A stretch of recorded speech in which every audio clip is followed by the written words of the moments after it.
Handphone ini udah update ke Realme UI 4.0 yang berbasis Android 13. Kalau kalian penasaran dengan performa gamingnya, tonton video ini sampai habis.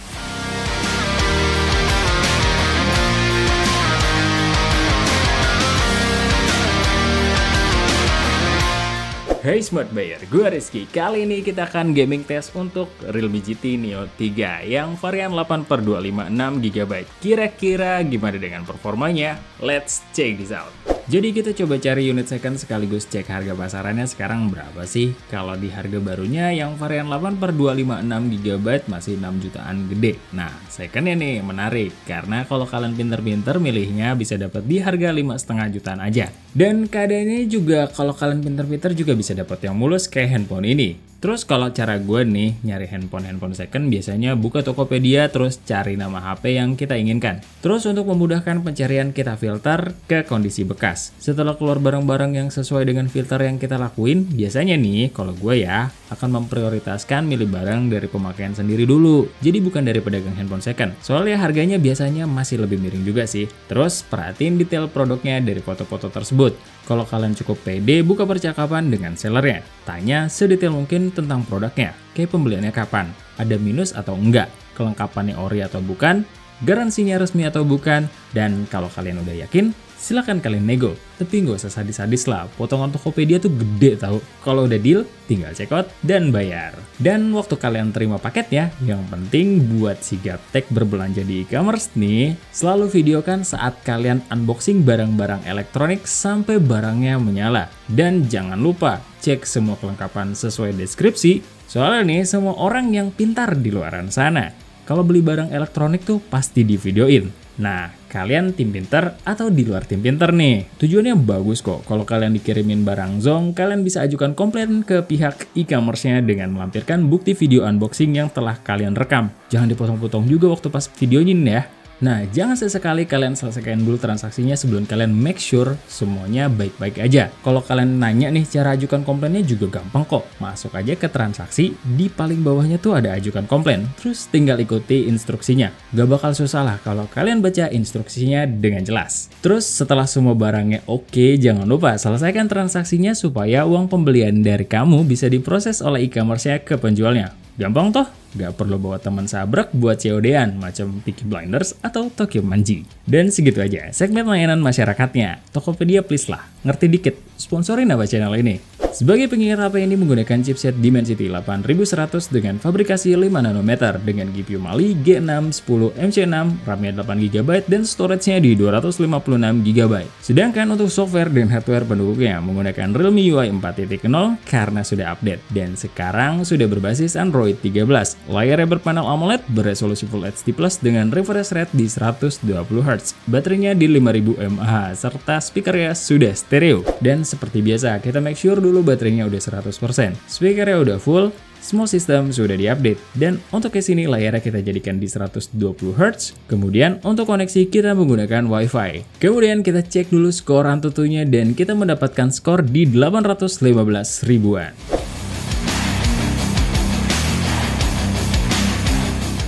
Sebagai pembuka, kita main Genshin Impact, settingan rekomendasinya di medium 30fps dan kita naikkan dulu ke medium 60fps. Pas kita mainkan sih FPS-nya untuk di dungeon aman di 54-60fps. Kalaupun drop paling ke 44fps-an, itu pun pas di animasi aja dan sekali aja. Gak ada drop juga yang sampai ke belasan. Pas di Mondstadt juga aman di 57-60fps dan kita nggak nemuin drop. Sedangkan pas di open map dropnya cuma pas lagi jalan-jalan aja di 48fps. Kalau sisanya sih cukup aman di 52-60fps-an.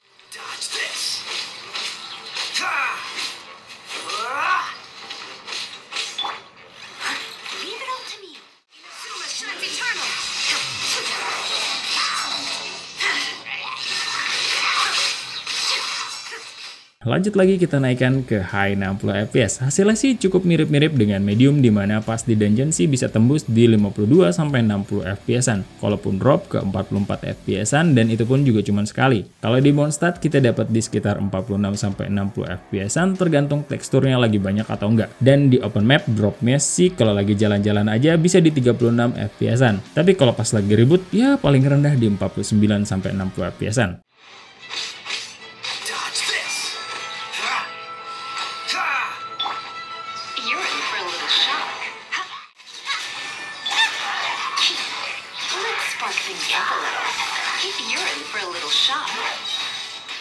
Setelah bermain selama 30 menit, konsumsi baterainya ada di 10% dan suhu tertingginya ada di 47 derajatan paling tinggi.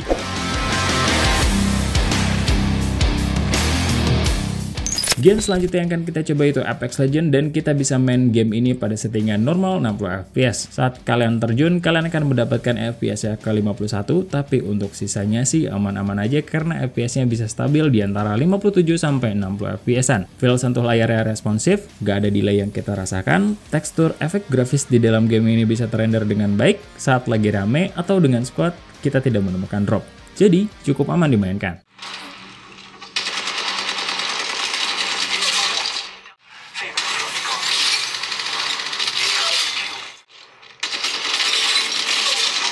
Setelah bermain selama 30 menit, baterai di handphone ini berkurang 9% dan suhu tertingginya ada di 45 derajatan.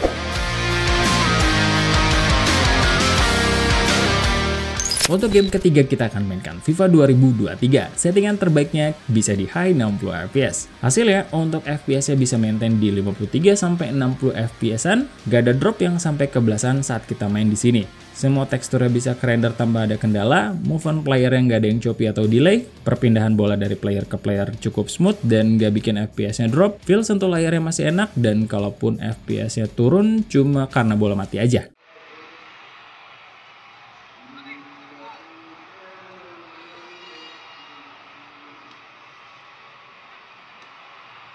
Setelah bermain selama 30 menit, konsumsi baterai di handphone ini mencapai 8% dan suhu tertingginya ada di 41 derajatan.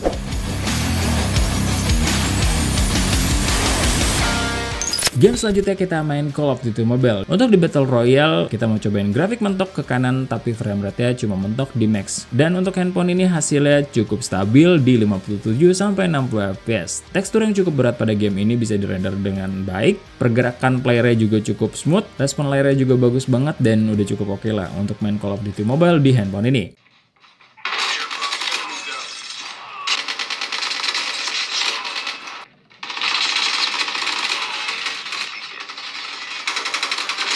Setelah bermain selama 30 menit, konsumsi baterainya ada di 9% dan suhu di handphone ini ada di 44 derajatan paling tinggi.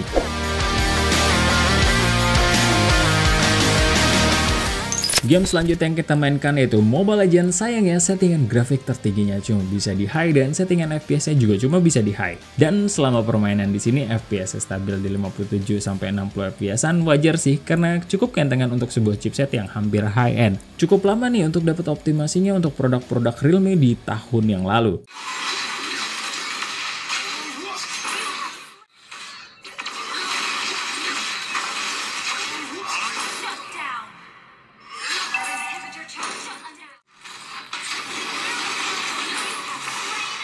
Setelah bermain kurang lebih selama 30 menit, konsumsi baterai di handphone ini ada di 8% dan suhu tertingginya ada di 42 derajatan paling tinggi.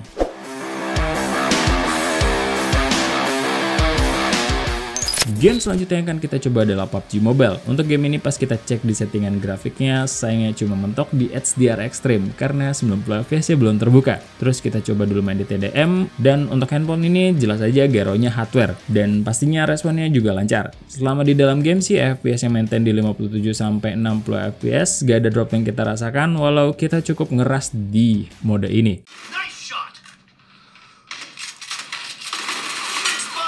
Lanjut lagi kita main di Battle Royale dengan settingan yang sama. Hasilnya di sini FPS-nya juga stabil di 57 sampai 60 fps-an dengan feel sentuh yang cukup responsif, walau tekstur di dalam gamenya lebih kompleks, gak bikin FPS-nya drop, baik saat lagi jalan-jalan ataupun pas lagi tembak-tembakan.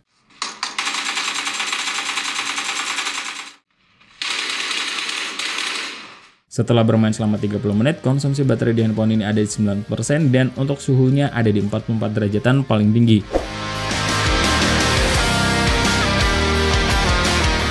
Game terakhir yang akan kita mainkan yaitu PUBG New State, dan di sini kita bisa main di light 90 fps. Experience di dalam gamenya buat HP ini agak aneh, jadi di tengah-tengah game settingan FPS-nya tuh kayak disetting di 60 fps. Namun kalau pas kita cek menu lagi, FPS-nya balik ke 90 fps. Tapi nanti seiring berjalannya waktu turun lagi.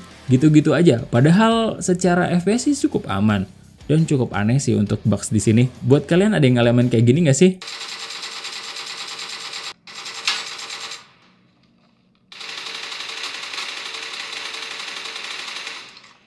Setelah bermain selama 30 menit, konsumsi baterai di handphone ini ada di 9% dan untuk suhunya ada di 45 derajatan paling tinggi. Setelah serangkaian gaming test tadi, kita coba cek lagi skor AnTuTunya, apakah ada penurunan performa atau enggak. Dan hasilnya turun dikit menjadi 783 ribuan. Gimana setelah lihat video gaming test kita? Cukup meyakinkan nggak nih untuk dipakai gaming di tahun 2023? Kalau kalian mau coba cari HP buat gaming, ini sih udah cukup oke ya. Apalagi kalau kalian bisa dapat second mulus dan bisa dapat di harga di 5,5 jutaan. Secara performa sih cukup meyakinkan, walau untuk suhunya cukup panas. Update software Realme udah kebukti.